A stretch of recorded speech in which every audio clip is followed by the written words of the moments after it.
नमस्कार, आप सुन रहे हैं उत्तर प्रदेश संस्कृति विभाग के रेडियो जयघोष का लोकप्रिय कार्यक्रम संगीत धारा।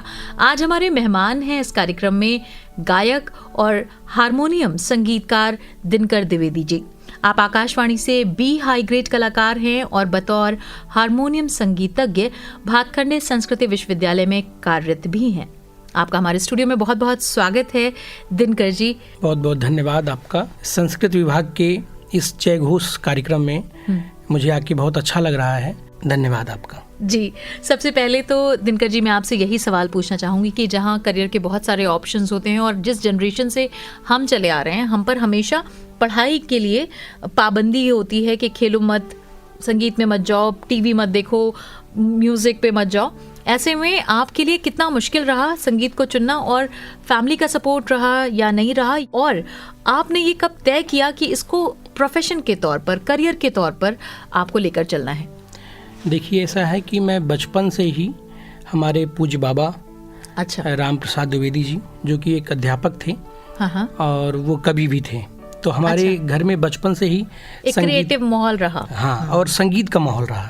अच्छा। हमारे पिताजी श्री मनोज कुमार द्विवेदी जी, चाचा जी श्री राजीव कुमार द्विवेदी जी, सभी लोग गाते हैं। अच्छा। और तबला बजाते हैं। प्रोफेशनली नहीं, उन्होंने शास्त्रीय संगीत नहीं सीखा, हाँ, लेकिन एक शौक के तौर पे उन्होंने संगीत सीखा। और मैं बचपन से मैंने देखा कि हमारे घर पे हारमोनियम है, तबला है। वाह। और हमको पापा कहते थे, चाचा कहते थे, संजय चाचा हमारे जी कहते थे कि भाई आप गाइए।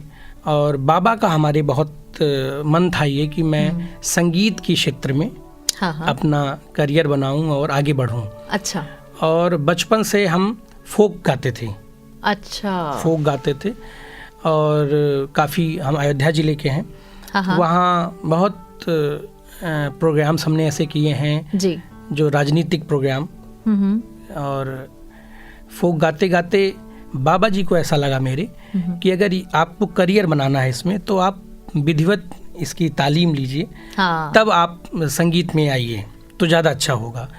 विधिवत की जब हम बात करते हैं तो क्या शास्त्रीय से ताल्लुक? बिल्कुल, हाँ, बिल्कुल। शास्त्रीय संगीत ऐसा संगीत है जो एक, जैसे हम मकान बनाते हैं ना, नींव है हर संगीत का। आप कुछ भी गाइए, फिल्मी गीत गाइए, भजन गाइए, गजल गाइए, कुछ भी आपको गाना है, लेकिन शुरुआत आपको शास्त्रीय संगीत से करना पड़ेगा। तो कार्यक्रम की भी शुरुआत एक प्यारी सी आवाज से और सुर भरे ताल के साथ हम करते हैं। आप अपनी आवाज में कुछ बेहतरीन सा हमें सुनाएं। बिल्कुल सुनाते हैं। एक गजल है डॉक्टर सागर फराज। अच्छा। मोहब्बत के दीपक जला कर तो देखो, जरा दिल की दुनिया सजा कर तो देखो, तुम्हें हो न जाए मोहब्बत तो कहना, जरा हमसे आंखें मिला कर तो देखो, उसके हंसते चेहरे से तो ऐसा लगता है, क्या बात है, उसके हंसते चेहरे से तो ऐसा लगता है, शायद उसको मेरा मिलना अच्छा लगता है, उसके हंसते चेहरे से तो ऐसा लगता है। प्यार में देखो मैं भी कितना पागल हो बैठा,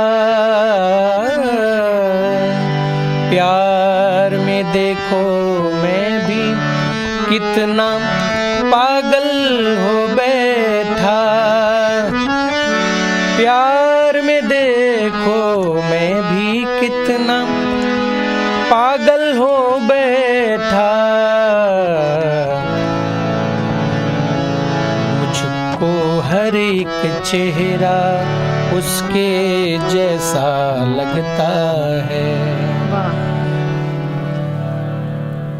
बहुत ही सुंदर, और ये सूदिंग और खूबसूरत आवाज़ और इसे तराशने का काम, यानी कि मैं पूछना ये चाह रही हूँ कि किन किन गुरुओं का सानिध्य प्राप्त हुआ आपको आपकी इस संगीत की यात्रा में? मुझे जब बाबा जी का मन था कि हम शास्त्रीय संगीत सीखें, तो उन्होंने अयोध्या में रहे एक बड़े गुरु, कुशल गायक पंडित श्री देव प्रसाद पांडे जी, गुरु जी का सानिध्य मुझे 6 साल प्राप्त हुआ। अच्छा। 2006 से 2012 तक मैंने उनसे सीखा और हारमोनियम भी। अच्छा। और गाना भी। हाँ। उसके बाद 2012 में मैं आ गया भातखंडे। अच्छा। यहाँ सीखने। तो भातखंडे में श्री विनीत पवैया सर का मुझे सानिध्य मिला 2 साल। उसके बाद डॉक्टर सीमा भारद्वाज मैम से 2 साल सीखा जी। और जिससे मैंने ख्याल की प्रॉपर तालीम ली क्लासिकल की जी। पंडित पार्थ प्रतिम दास जी गुरु जी हैं हमारे, किराना घराना। और हारमोनियम हमने सीखा डॉक्टर दिनकर शर्मा जी से। अच्छा। जो भूरे खानी बाज के का प्रतिनिधित्व करते हैं और उस्ताद भूरे खां साहब के सीनियर स्टूडेंट हैं। क्या बात है। तो दिनकर जी, आप ना सिर्फ गायक के तौर पर बहुत लोकप्रिय, प्रसिद्ध और पसंद किए जाने वाले गायक हैं, बल्कि हारमोनियम में भी आप अलग मकाम को छू रहे हैं, और लखनऊ में शायद ही कोई आसपास आपके पसंद किया जा रहा हो। जिस तरह से जो नावांकुर की अगर मैं बात करूं, जो नए कलाकार हैं उनकी बात करूं, तो ये सफ़र कैसा रहा पूरा, इस बारे में हमें बताइए कि गायकी से हारमोनियम की तरफ, और दोनों में अच्छा बैलेंस आप क्रिएट कर पाते हैं। हारमोनियम का जो हमारे पहले गुरुजी थे जी, जिनसे मैंने 6 साल सीखा, श्री देव प्रसाद पांडे गुरुजी, वो बहुत अच्छा हारमोनियम बजाते। अच्छा। और उनको देख के मुझे ऐसा लगता काश मैं ऐसा हारमोनियम उनके साथ बजा पाता, या मैं खुद गाऊं तो ऐसा बजाऊं। हाँ। उनका मार्गदर्शन और खुद संगीत सुनना, गुलाम अली खां साहब को सुनना, मेहदी हसन साहब को सुनना, और उनका हारमोनियम सुन के कोशिश करना कि मैं ऐसा बजाऊं। सुन के काफ़ी हारमोनियम मुझे बहुत पसंद है, हारमोनियम बजाना। हाँ। तो बचपन से हारमोनियम बजा रहे हैं, और धीरे धीरे लोगों को अच्छा लगने लगा। हाँ। तो मैंने हारमोनियम नगमा, जो तबले के साथ, तबला मुझे बहुत पसंद है, तो तबले के जो भी हमारे देश के शीर्षस्थ कलाकार हैं जी, उनके साथ मैंने प्रस्तुति दी है। जैसे पंडित सुखविंदर सिंह पिंकी जी, पंडित सुरेश तलवलकर जी जो कि मेरे गुरु जी भी हैं, पंडित अरविंद कुमार आज़ाद जी। अभी भातखंडे ने 100 साल मनाया था जी, उसमें उस्ताद अकरम खां साहब के साथ हमने अपनी प्रस्तुति दी। तो ऐसे बड़े बड़े कलाकारों के साथ मुझे अपनी प्रस्तुति देने का अवसर मिला, और उन लोगों का आशीर्वाद ऐसा कि उन लोगों ने मुझे एक्सेप्ट किया, उन्होंने बजवाया। किसी भी संगीतज्ञ या कलाकार की अगर मैं बात करूं, तो उसकी ज़िंदगी में जो पहली प्रस्तुति होती है, ऐसे तो वो तमाम प्रस्तुतियां देता है, पहली जो होती है वो यादगार होती है ज़्यादातर। तो आपका एक्सपीरियंस कैसा रहा जब आपने पहली बार मंच पर प्रस्तुति दी? कैसा फीडबैक रहा लोगों का? गायकी को ज़्यादा पसंद किया गया या हारमोनियम को ज़्यादा प्रेफरेंस मिली? मैं 7 साल का था। क्या बात है। अच्छा। तब मैंने पहली प्रस्तुति दी थी, और एक सरस्वती वंदना जी मैंने अपनी प्रस्तुति दी थी, और वो सरस्वती वंदना कंपोज भी मेरे बाबा जी ने किया था, और रचना भी बाबा जी ने ही किया था। वो गाजियाबाद में स्कूल कंपटीशन था। अच्छा। तो वहाँ हम अपनी प्रस्तुति दिए थे, 7 साल के थे। अयोध्या से आप ताल्लुक़ रखते हैं और गाजियाबाद में आपने प्रस्तुति दी? हाँ, स्कूल कंपटीशन था, उसमें पहले स्कूल लेवल होता है, फिर ब्लॉक लेवल होता है। अच्छा। हम लोग सिलेक्ट होके स्टेट लेवल पे गए। अच्छा, स्टेट लेवल। क्या बात है। 7 साल के थे आप। Very nice. दिनकर जी, आपसे जानना चाहेंगे कि जैसे हर आर्ट को सीखने का अपना एक तरीक़ा होता है, नियम होते हैं, वैसे अगर हम संगीत की बात करें तो उसके बेसिक नियम क्या हैं, कायदे क्या हैं? संगीत सीखने के लिए, या कुछ भी मुझे लगता है विद्या सीखने के लिए, सबसे पहले ज़रूरी मुझे जो लगता है, जो मैंने अपने जीवन में अपनाया जी, वो ये है कि पेशेंस, धैर्य जी। अभी भी मैं जब गुरुजी के पास जाता हूँ तो वो भी एकदम कुछ एक बात दे देंगे, उसको प्रैक्टिस करते रहो और वहाँ बैठ जाओ, और आपको ऐसा फील होगा कि गुरुजी ध्यान नहीं दे रहे हैं। या जैसे हमारे पास ही कोई आता है सीखने, तो मैं उसको बोलता हूँ कि 3 ताल का ठेका लगाओ और किनारे बैठ जाओ और ठेका लगाओ और उसको याद करो, या मैं कुछ गा रहा हूँ या कुछ सिखा रहा हूँ तो देखो, सुनो। तो अगर वो सीखने वाला होगा तो रुका रहेगा, वो ऐसा ही करेगा। और जो जिसको लगेगा कि यार 2 दिन में सीखना था, ये फंसा दिया कहाँ, तो वो तुरंत चला जाएगा। देखिए एक दोहा है कितना अच्छा कि समय लगता है किसी भी चीज़ में, किसी भी चीज़ को करने में वक्त लगता है। ऐसा नहीं होता कि 2 दिन 3 दिन में हो गया। बिल्कुल। धीरे धीरे रे मना धीरे सब कुछ होए, धीरे धीरे रे मना धीरे सब कुछ होए, और माली सींचे 100 घड़ा जी ऋतु आए फल होए। क्या बात है, बिल्कुल सही। माली अगर चाह ले कि 100 घड़ा पानी डाल दें तो अभी हमको आम मिल जाए या कोई फल मिल जाए, तो ऐसा होता नहीं है। मिलेगा आपको आपके ही समय पे, आप बस प्रयास करते जाइए, निरंतर प्रयास करते जाइए। क्या बात है। और एक चीज़ और भी मैं कहना चाहूँगा कि लाइफ में संगीत तो करना है, लेकिन अच्छा इंसान भी बनना है। अच्छा इंसान आप बनेंगे ना जी, उसका जो मैं एक चीज़ मानता हूँ कि जैसी नीयत वैसी बरकत। तो अच्छा इंसान भी बनना है। संगीत आप ईमानदारी की बात आप कर रहे हैं, ईमानदारी की बात, और अच्छा इंसान, जो आपकी सोच हो, जो झलकता है आपकी आर्ट में जी, वो आपकी आर्ट में झलकता है कि अगर आप बेहतर इंसान हैं तो आप अपने काम के प्रति भी उतने ही समर्पित होंगे। बहुत सुंदर बात। आपसे दिनकर जी अगर हम पूछना चाहें कि आगे भविष्य में क्या योजना है, या किस तरह से आप हिंदुस्तानी संगीत का प्रचार प्रसार कर रहे हैं, किस तरह से लोगों तक इसको पहुंचा रहे हैं? भातखंडे में मैं अभी हारमोनियम सिखा रहा हूँ जी, और हमारे पास जो है वो अलग अलग उम्र के जी बच्चे आते हैं, स्टूडेंट्स हैं जी, और उनको संगीत सिखा पाना बहुत ही कई बार डिफिकल्ट होता है। हाँ। क्योंकि जैसे जो कम उम्र के हैं वो जल्दी सीख जाते हैं। ऐसा क्यों? इसलिए क्योंकि कोरा कागज या जैसे नई मशीन होती है ना, तो ज़्यादा जल्दी काम करती है। जी। जैसे हम पुराने हो जाते हैं, मशीन पुरानी हो गई तो उसका प्रोसेस भी समझ में धीरे से आता है। जैसे मुझे कला जब मैं संगीत की बात करती हूँ तो मैं बहुत फैसिनेटेड हूँ, लेकिन जब भी मैंने कोशिश की तो मुझे सब आएँ बाएँ शायद ऊपर से 3 ताल, ठाठ, कायदा, ये सब जब मुझे कोई बताता है तो मुझे समझ ही नहीं आता। जैसे मैं तबला अगर सुन रही होती हूँ तो उसमें उन्होंने बताया कि ये 9 मात्राओं का है, आपको हर एक थोड़े फेज के बाद ठप सुनाई पड़ेगा, तो मैंने बस उसको पकड़ पाई हूँ आज तक मैं। तो वो आपने पकड़ लिया बहुत बड़ी बात है, क्योंकि वो ठप जो होता है वो सम होता है। अच्छा। सम मतलब पहली मात्रा। कोई भी सर्कल चल रहा है कि 9 मात्रे का सर्कल चल रहा है, तो 1 2 3 4 5 6 7 8 9 1, तो एक जो हम बार बार वो एक सर्कल बनाते हैं। जी। तो एक जो है वो है सम। अच्छा। तो जैसे हम लोग घर से निकलते हैं, हाँ, कहीं भी जाएंगे, कितना भी घूमेंगे, लौट के कहाँ आएंगे? घर वापस घर। हाँ। तो जो घर है वो है सम। अच्छा, तो हारमोनियम में भी ऐसा कोई सम होता है? बिल्कुल होता है। तो दिखाएं किस तरह से होता है, सुनाएं। लहरा मैं बजा के आपको सुनाता हूँ। 3 ताल का एक लहरा, जैसे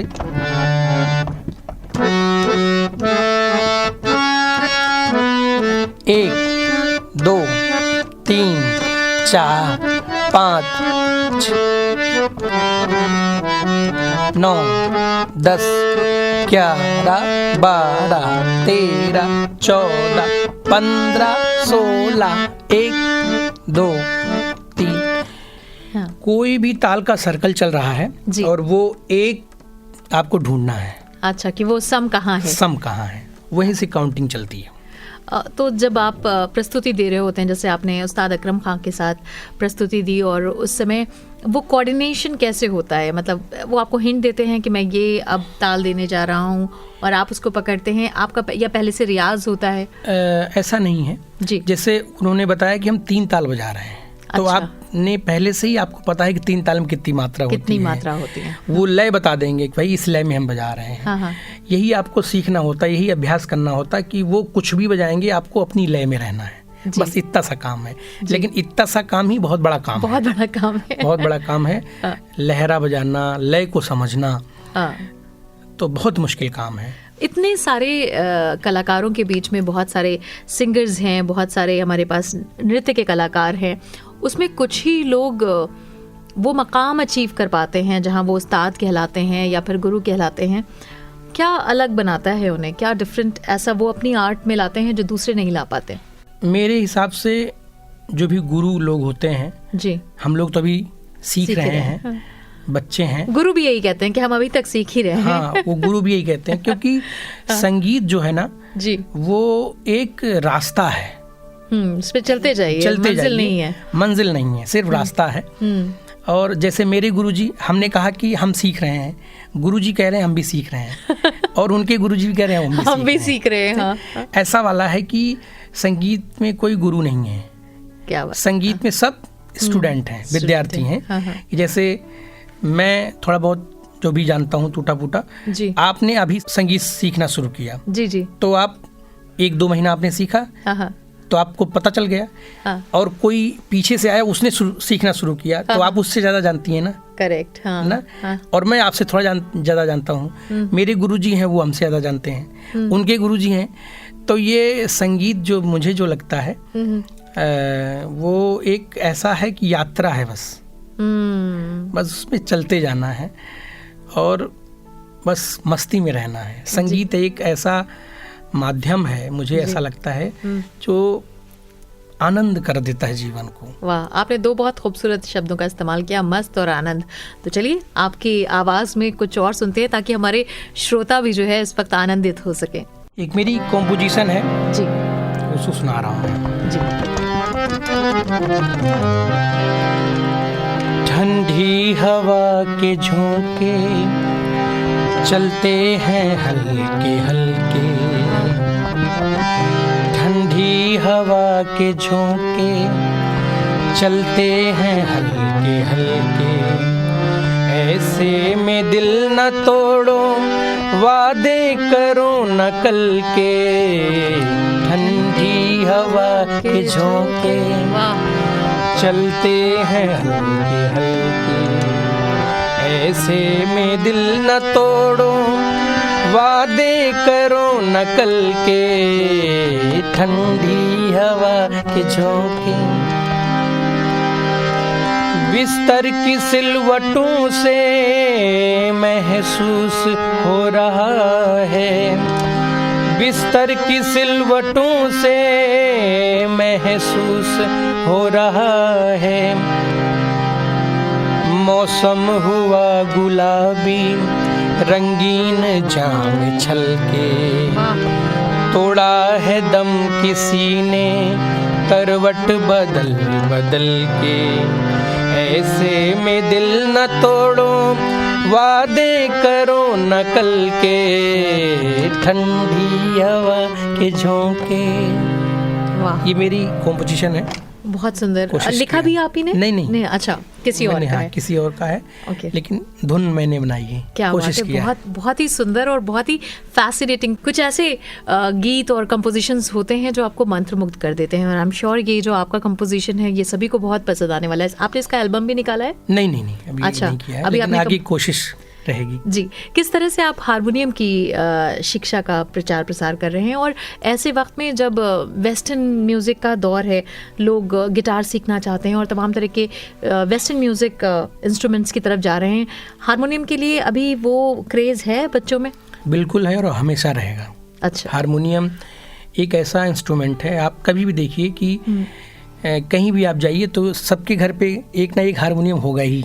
एक ऐसा इंस्ट्रूमेंट है ये कि ये सरल तरीके से आप बजा सकते हैं। जैसे आप गिटार सीखेंगे तो आपको तार या उंगली कट सकती है, कुछ ऐसा हो सकता है। जी। लेकिन ये इंस्ट्रूमेंट ऐसा है कि आप सरल तरीके से आपको बजाने में कोई दिक्कत नहीं है। मैं आपसे यही सवाल पूछने जा रही थी कि चाहे गिटार हो, सारंगी हो, ये सारे ऐसे टफ वाद्य हैं जिससे आपको कुछ ना कुछ हल्का डैमेज या तकलीफ सहनी पड़ती है। हारमोनियम में ऐसा कुछ नहीं है? हारमोनियम में ऐसा नहीं है, लेकिन ये इंस्ट्रूमेंट बहुत मज़ेदार है। अच्छा। आप ये देखिए कि ये इंस्ट्रूमेंट, इस इंस्ट्रूमेंट के बिना कोई कार्यक्रम नहीं हो सकता, इतना पॉपुलर है ये। कोई भी भजन कोई गा रहा है, कोई गजल गा रहा है, कोई कव्वाली गा रहा है, कोई क्लासिकल हो रहा है, आपको ये दिखेगा। अच्छा, इसके बारे में मुझे पूछना है, जैसे शुरुआती दौर में जब स्टूडेंट्स सीखना शुरू करते हैं तो कहते हैं कि आप तानपुरा से सीखिए या फिर हारमोनियम से सीखिए। तो तानपुरा चूँकि पुराना है और प्राचीन पद्धति से चला रहे हैं, लेकिन हारमोनियम की ज़रूरत क्यों पड़ी जब तानपुरा हमारे पास था? तो तानपुरा जो है वो हमेशा रहेगा, मतलब उसकी ज़रूरत वही आधार है। अच्छा। तानपुरा जो है वो उसमें तार लगे होते हैं, तो 4 तार होते हैं, वो पा में फिर सा में सा करके इसे मिलाया जाता है, तो तानपुरा तो रहेगा ही। हारमोनियम का ये है कि आज के ज़माने में और सरल तरीके से अच्छा और इक्वो टेम्परेट है ना ये, तो फिक्स है, ये बेसुरा नहीं हो सकता। आपने ट्यून करा दिया तो ये इसका ये पॉजिटिव बात है कि बार बार आपको इसको ट्यून नहीं करना है। मतलब कराना पड़ेगा 6 महीने में, साल भर में, या ऐसे करके, नहीं तो ये सुर में रहेगा। क्या बात है। बहुत बहुत शुक्रिया दिनकर हमारे साथ इस प्रोग्राम में जुड़ने के लिए, और आप आए, इतनी सारी जानकारी आपने हमें दी। लेकिन हमारा जो ये अंतिम पायदान है, या मैं कहूँ कि समाप्ति की ओर हम बढ़ रहे हैं, इसको भी मधुर होना बहुत ज़रूरी है, क्योंकि इतनी प्यारी बातें आपने की हैं। मैं चाहती हूँ कि हमारी जो ये खात्मे की तरफ, हम इख्तिताम की तरफ बढ़ रहे हैं, इसको भी आप थोड़ा म्यूज़िकल कर दें और अपनी आवाज़ में कुछ अपना कंपोजिशन या जो आपको बहुत पसंद हो वो ज़रूर सुनाएं। चलिए चंदा जी की सुनाते हैं। ठीक है।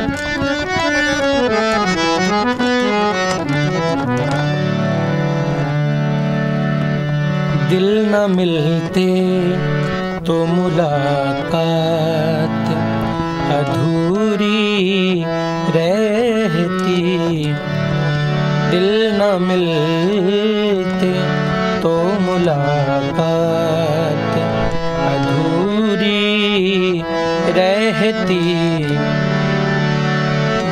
बात तो होती मगर बात अधूरी रहती,